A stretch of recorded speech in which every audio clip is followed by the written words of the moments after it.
Polisi menetapkan ex-Jampitsus Febri Adriansyah sebagai tersangka kasus dugaan korupsi dan pencucian uang. Bagaimana memastikan dan mengawal kasus ini? Tapi sebelum ke sana, saudara, hari ini kita akan terlebih dahulu melihat polisi uji kemurnian kadar emas 74 kg, barang bukti kasus dugaan korupsi yang melibatkan ex-Jampitsus Febri Adriansyah. Selain emas, polisi juga akan memeriksa dolar Amerika Serikat, dolar Singapura untuk menentukan ex-Jampitsus Febri Adriansyah sebagai tersangka atau usai menetapkan ex-Jampitsus sebagai tersangka. Polisi juga memeriksa keaslian rupiah yang ditemukan saat penggeledahan berlangsung. Sebelumnya polisi menyatakan tersangka dan barang bukti masih diperiksa sebelum diserahkan ke pihak kejaksaan.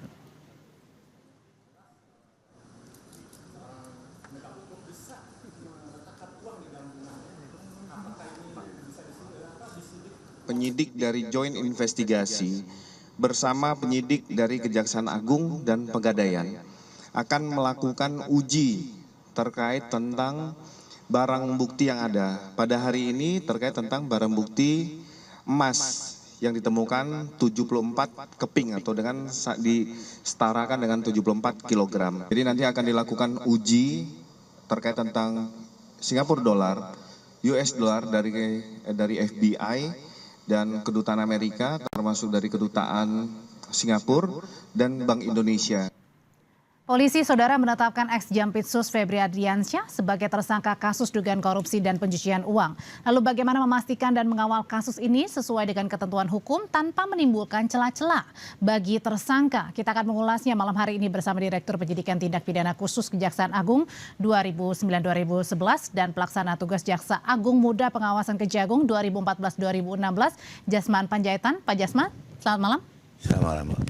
Dan hadir juga bersama kami di studio ada Guru Besar Hukum Pidana Universitas Pelita Harapan, Jamin Ginting. Bang Jamin, selamat malam. Selamat malam, Andre. Saya mau ke Pak Jasman dulu. Pak Jasman, menurut Anda sejauh ini penyidikan yang berlangsung dalam kasus yang melibatkan mantan Jampitsus Febri Adriansyah sudah berjalan sesuai dengan on the track atau justru malah menimbulkan pertanyaan baru? Baik, sebelum saya jawab, saya menyikapi permasalahan ini, Tuhan menunjukkan keadilannya. Semoga Tuhan memberkahi orang-orang yang betul-betul berserah diri kepada Dia. Karena dengan peristiwa ini, APH, aparat penegak hukum, harus juga membenahi diri.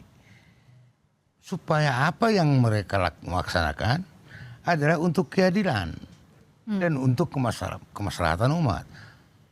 Bukan menonjolkan diri pribadi. Saya lebih hebat, saya lebih kuasa. Ini maksudnya untuk mantan Jampitsus? Ya. Untuk aparat penegak hukum baik polisi maupun jaksa semua. Tapi dalam kasus ketika sudah digeledah rumah ex-Jampitsus, ditetapkan sebagai tersangka dan kini akan dilimpahkan, apakah itu berjalan sesuai dengan koridor atau justru sebaliknya sudah nggak on the track lagi, Pak Jasman? Saya melihatnya ini mohon maaf ya, peristilahan pelimpahan belum ada pelimpahan. Yang ada adalah penyerahan berkas tahap pertama. Itu yang saya dengar itu pun saya dengar dari media. Apa itu penyerahan berkas tahap pertama?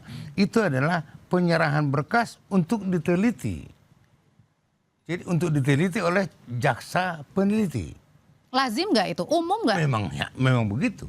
Memang begitu. Jadi sudah on the track menurut Anda? Kalau untuk penyerahan, tapi jangan disebutkan ini ya, penyerahan berkas tahap pertama iya. Oke. Tapi bukan pelimpahan. Setelah diteliti oleh jaksa peneliti, maka apakah ada dua alat bukti yang sah. Kalau dikatakan jaksa menyatakan ada cukup bukti, maka terbitlah P21. Setelah P21 barulah ditindaklanjuti dengan penyerahan berkas tahap kedua. Apa itu penyerahan berkas tahap kedua? Adalah penyerahan tersangka dan barang bukti. Oke, kalau gitu ini yang masih dipertanyakan, ini termasuk pelimpahan atau penyerahan. Tapi kalau antara pelimpahan dan penyerahan berbeda, apakah dua unsur ini sebenarnya termasuk hal yang tidak lazim? Ya. Bang Jamin? Gini, saya akan terangkan ya secara sistematis sedikit ya.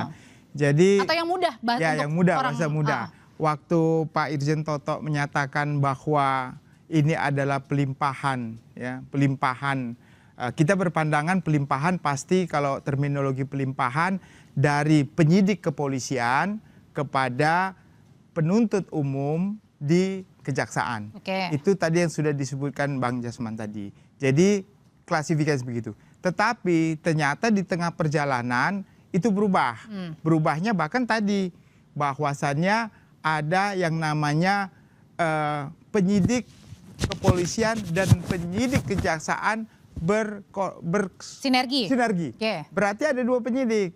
Nah, kalau 2 penyidik ada, ini artinya yang kemarin itu adalah pelimpahan tanggung jawab dari penyidik kepolisian kepada penyidik kejaksaan. Nah, pertanyaannya, boleh nggak penyidik kepolisian menyerahkan kasus ini kepada penyidik kejaksaan? Karena mereka sama-sama mempunyai kewenangan dalam tipikor ya, sama-sama. Boleh nggak pertanyaannya? Itu tidak diatur dalam ketentuan KUHP yang baru. KUHP yang baru dari awal sudah sepakat kita bahwa ini namanya adalah diferensiasi fungsional. Apa itu diferensiasi fungsional? Bahwa setiap lembaga kepolisian tugasnya adalah penyidikan, kejaksaan tugasnya adalah penuntutan. Jadi itu artinya, di pasal 2. Di pasal 2 KUHP itu sudah diatur demikian. Nah, di pasal 58 dikatakan bahwa penyidik waktu melakukan tugas penyidikan tadi, dia berkoordinasi dengan jaksa dalam hal ini SPDP. Bukan pelimpahan atau penyerahan, bukan. Koordinasi artinya dalam melaksanakan fungsi penyidikan tadi, dia diawasi oleh yang namanya penuntut umum melalui surat pemberitahuan dimulainya penyidikan yang 7 hari tadi harus disampaikan. Disitulah lalu dia melakukan koordinasi dan pengawasan. Apakah, oke Bang Jasmin, tadi di Kapus Pen bilang bahwa nanti berkas perkaranya akan diterima, diteliti dulu dari pihak kejaksaan dengan prinsip kehati-hatian dan menggunakan asas praduga tak bersalah. Itu masih on the track atau? Nah, sekarang begini. Kalau dia itu terminologinya adalah pelimpahan berkas perkara, harusnya sudah selesai. Tanggung jawab maksudnya sudah selesai penyidikan tahap pertama yang dilakukan oleh penyidik. Lalu nanti diteliti. Yang meneliti siapa? Yang meneliti yang namanya penuntut umum di kejaksaan. Setelah diteliti, ternyata kurang ini. Kurang berkas, kurang cocok sama mereka untuk dilakukan Dibalikin penuntutan. Di paling lama 7 hari mereka sudah balikin. Paling lama 14 hari maka penyidik harus sudah melengkapi dan dikirim lagi. Nah, itu namanya bolak-balik perkara yang seperti dulu tadi itu dalam rangka apa? Pelimpahan berkas perkara ya dalam penyidikan. Tapi bukan yang nerima tadi itu bukan jaksa penyidik. Berarti di sini Anda mau mengatakan bahwa ini juga bingung nih. Anda sendiri Bang Jamin. Bukan bingung. Kalau dari terminologi bahasa yang saya amati keterangan dari Irjen Toto tadi juga itu, menurut saya ini masih dalam proses penyidikan yang dilakukan oleh kepolisian. Belum lengkap dan belum bisa dilimpahkan ke kejaksaan. Begitu. Jadi belum bisa dilimpahkan. Kenapa? Karena belum lengkap. Jadi kita jangan buru-buru karena kemarin kita tahu ada konferensi mantan Jaksa Agung Febri mengatakan belum pernah diperiksa.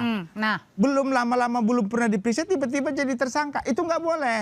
Nggak boleh. Kenapa? Karena di putusan MK 21 2014 mengatakan tidak boleh menetapkan orang sebagai tersangka sebelum diperiksa sebagai calon tersangka dan saksi.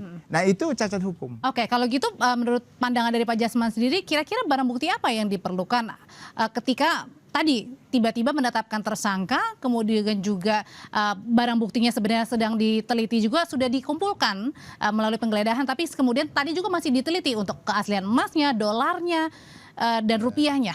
Mohon maaf ya, yang diteliti bukan barang buktinya, yang diteliti itu adalah pasal-pasalnya. Ini pasal apa yang dipersangkakan? Jadi Anda sendiri juga bingung ini kasusnya? Bukan, belum diteliti, belum ada berkas itu yang diteliti. Nah, apa itu pasal yang dipersangkakan apa? Misalnya kan korupsi dan TPPU katanya ada untuk 3 kasus. Unsur-unsurnya lah, unsur-unsur korupsi itu apa? Kalau unsur korupsi ada perbuatan tercela, mens rea, ada perbuatan melawan hukum. Ada enggak mens reanya? Ada enggak perbuatan melawan hukumnya? Itu unsur-unsur itu. Dan ada yang Kalau memperkaya orang lain atau diri sendiri. Oke, kalau barang buktinya dalam penggeledahan sudah ditemukan ada 74 kg emas, ada dolar Amerika, ada dolar Singapura, ada rupiah di beberapa tempat penggeledahan, itu belum cukup bukti. Loh, sekarang milik siapa itu? Sama-sama kita dengar apa yang dikatakan oleh Pak Febri. Pak Febri mengatakan ada pemiliknya dan ada tujuannya. Kan itu yang disampaikan oleh Pak Febri. Makanya sampai sekarang meskipun sudah ditetapkan sebagai tersangka, ex Jampisus ini juga belum ditetapkan, belum ditahan. Itu alasannya juga, Pak? Ya soal penahanan beda. Oh, beda. Tapi yang jelas Pak Febri kan mengatakan betul itu rumah saya. Namun itu ada pemiliknya. Meskipun belum tahu ya, harus diteliti ini pemiliknya apa. Harusnya udah ngomong. Ini diperjelas ya. Tapi mungkin di berkas sudah ada. Kita belum tahu. Oke. Kalau ada pemiliknya itu. Oke, kalau gitu Bang Jasman, kalau melihat dari penggeledahan yang berlangsung ini di beberapa tempat dramatis sekali kan gambar-gambarnya, terus kemudian barang-barang bukti yang dibawa bahkan sampai di Brimob sekalipun juga membawakan barang-barang bukti sampai ke Polda begitu. Apakah ini jangan-jangan terlalu mengglorifikasi sehingga tadi belum pernah diperiksa sehingga langsung ditetapkan tersangkanya berdasarkan barang bukti dari penggeledahan? Jadi begini, penggeledahan dan penyitaan itu harus ada sprindik, surat perintah penyidikan. Sprindik itu muncul dari penyelidikan. Nah, jadi waktu mereka melakukan penggeledahan dan penyitaan, sprindiknya udah ada. Jadi sudah ada surat perintah penyidikan. Lah, setelah mereka melakukan sprindik itu, maka disitalah barangnya. Ini kan sebagai alat bukti. Nah, alat bukti bagaimana mengaitkan antara objeknya tadi, barang bukti dengan pelaku. Lalu barang bukti ini harus diuji sesuai dengan pasal yang akan disangkakan. Contohnya tadi Kompres menyatakan pasal 12D, tapi sebenarnya itu pasal 12E menurut saya. Dan pasal 12B besar dan juga pasal 5 mungkin atau pasal 605 di KUHP yang baru. Nah, ini ada kaitan nggak dengan Pak Febri, begitu kan? Ada kaitan nggak? Maka harus diperiksa dulu sebagai saksi. Oh, jangan buru-buru ditetapkan. Jangan tersangka, nggak boleh. Makanya kalau gitu pertanyaan berikutnya adalah karena belum ditetapkan, karena belum diperiksa sebagai saksi, tapi sudah ditetapkan sebagai tersangka, makanya ex Jampisus belum ditahan sampai dengan sekarang. Usai jeda, tetap bersama kami di Sapa Indonesia Malam. Itu kenapa sampai dengan sekarang Febri Ardiansyah belum ditangkap begitu atau ditahan karena tadi sudah ditetapkan sebagai tersangka tapi belum pernah diperiksa. Ya, jadi di pasal 1 angka 31 penetapan tersangka didasarkan kepada telah terbukti alat bukti yang diambil sudah jelas, lalu digelar perkara dengan alat bukti itu ditentukanlah tersangkanya. Jadi dengan dua alat bukti tadi yang sudah didapatkan itu, maka dia itu harus diperiksa dulu sebagai saksi. Setelah itu jelaslah dia pelakunya, ditetapkan tersangkanya. Nah, kenapa tidak ditahan? Itu berbeda lagi. Kalau tidak ditahan karena ada dulu namanya khawatir melarikan, tapi sekarang bukan khawatir, tapi diduga kuat. Diduga kuat berdasarkan alat bukti, ya, melarikan diri, menghilangkan barang bukti dan mengulangi perbuatannya. Jadi itu mungkin tidak ada bukti untuk hal yang berbeda. hal berbeda. Nah, jadi menurut saya sekarang ini adalah apakah waktu dia ditetapkan tersangka, Pak Febri ini sudah sesuai dengan aturan KUHP atau tidak. Nah, kalau tidak, berarti penetapan tersangka tidak sah. Bagaimana memperjuangkan penetapannya tidak sah? Harus mengajukan pra-peradilan. Kalau gitu dengan mengajukan pra-peradilan bisa aja dong Pak Febri ini akan lolos. Ya bisa, karena ya, nanti hakim akan menilai apakah waktu melakukan penggeledahan, penyitaan sudah sesuai dengan aturan hukum yang benar. Setelah itu apakah alat bukti cukup nggak, minimum dua alat bukti untuk menetapkan dia sebagai tersangka dan sudah pernah diperiksa sebagai saksi dan calon tersangka. Itu syaratnya.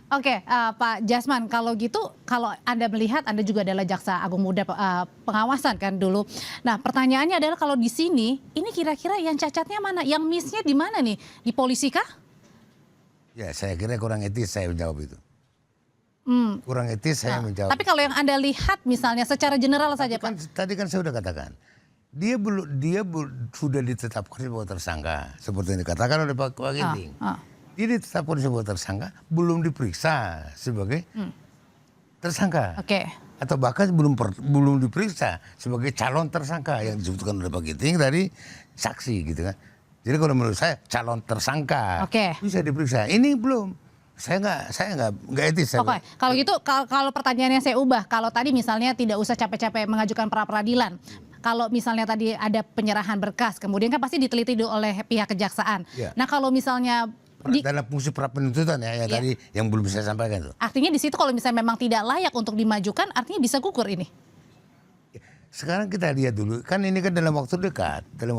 Itu tadi dikatakan oleh Pak Ginting, ini kan 7 hari harus sudah bisa, 14 hari harus sudah ditetapkan oleh dalam pra penuntutan, ya atau tidak, lengkap atau tidak. Yang menentukan adalah Jaksa, jaksa peneliti tadi. Itu. Oke, berdasarkan barang bukti dan juga. Ya, berdasarkan barang bukti yang ada dalam berkas. Itu. Oke, kalau gitu pertanyaan yang publik nantikan, Bang Jamin, ini perkara masih bisa maju atau mandek, stagnan, atau jangan-jangan berhenti? Ada 2 hal. Pertama, kalau kita cermati, kelihatannya tadi kalimat yang diutarakan adalah joint investigation. Kalau joint investigation berarti itu ada 2 penyidik kejaksaan dan penyidik kepolisian. Ya, nanti dilimpahkan ke penyidik penuntut umum kejaksaan. Dan ini yang saya katakan tadi nggak lazim. Kalau beda pandangan nih. Nggak lazim. Kalau joint investigation sama-sama penyidik antara penyidik kejaksaan dan penyidik kepolisian, ini nggak lazim. Yang ibarat yang benar sebenarnya adalah penyidik Polri menyerahkan kepada KPK. Nah KPK sekarang malah diam-diam aja. Saya juga nggak tahu kenapa KPK diam-diam aja. Padahal dia di pasal 6 junto pasal 11 Undang-Undang KPK, dia punya kewenangan supervisi dan take over terhadap kasus-kasus yang menurutnya lambat atau ada indikasi pertama ya di atas 1 miliar public interest dan penyelenggara negara atau petugas. Dia punya hak. Cuma kelihatannya haknya itu nggak digunakan sekarang. Menurut Pak Jasman harusnya hal ini harus di take over sama KPK kah? Nggak juga. Nggak juga? Harus dibuktikan bahwa memang ada kemandekan yang dilakukan oleh penyidik. Itu boleh. Boleh saja, memang dalam undang-undang itu, undang-undang KPK, boleh men-take over itu. Boleh mensupervisi. Setelah mensupervisi, ternyata tidak juga, baru take over. Gitu, boleh. Tapi kan ini kan belum. Kapan dilakukan? Belum ada supervisi. Oke, bahkan hari ini juga tadi kan Kapolri sendiri yang datang ke Kejagung menemui Pak Jaksa Agung. Itu sesuatu hal yang lazim nggak sih sebenarnya? Dalam rangka koordinasi ya. Lazim aja. Bang Jamin, lazim. Sebenarnya saya kembali lagi tadi, take over itu tidak harus ada kemandekan. Itu kan cuma kesepakatan bersama ya. Tapi yang paling penting adalah ini adalah public interest. Kalau sudah public interest, ini KPK harus bertindak. Nah itu yang menjadi kunci sebenarnya KPK. Tetapi kelihatannya belum. Dan masalah tadi terkait silaturahmi saya kira wajar ya. Supaya saling mendamaikan, tapi itu tidak menyampingkan perkara itu gimana yang sedang berjalan, caranya menyampingkan itu karena publik menantikan itu. Perdamaian atau komunikasi antara Kapolri dan juga Panglima dan juga Jaksa Agung itu harus dilakukan supaya negara kita aman dan damai begitu. Tetapi tanpa menyampingkan proses hukum yang sedang berjalan. Dan satu-satunya atau hal yang paling dekat yang bisa dilakukan adalah memanggil dulu Pak Febrinya. Ya kita nggak tahu Pak Febri di mana sekarang gitu. Tadi dibilang katanya di Indonesia. Kita tidak tahu. Tadi dibilang Pak Busman di Indonesia. Apakah harus memang memanggil dulu dari pihak Polri, Pak Jasman? Kalau tadi kan kita katakan harus jadi dipanggil sebagai tersangka atau bahkan seperti istilah Pak Ginting tadi harus diperiksa sebagai calon tersangka. Kan belum diperiksa sebagai calon tersangka. Hari ini tadi sudah sedang dibuktikan keaslian dari 74 kg emas, kemudian dolar Amerika dan juga Singapura. Nah, nextnya apa untuk kemudian supaya kasus ini berlanjut dan terang begitu, supaya publik juga tidak hanya tadi penggeledahan saja yang terglorifikasi, tapi kemudian selanjutnya dibuktikan bahwa itu milik siapa itu dulu. Nanti kan Pak Febri kan mengatakan ada pemiliknya. Itu dulu ditunjukkan itu. Berarti harus diperiksa juga Pak Febrinya. Iya, diperiksa dan Pak Febri diperiksa untuk menjawab itu. Itu barang kenapa berada di rumahmu.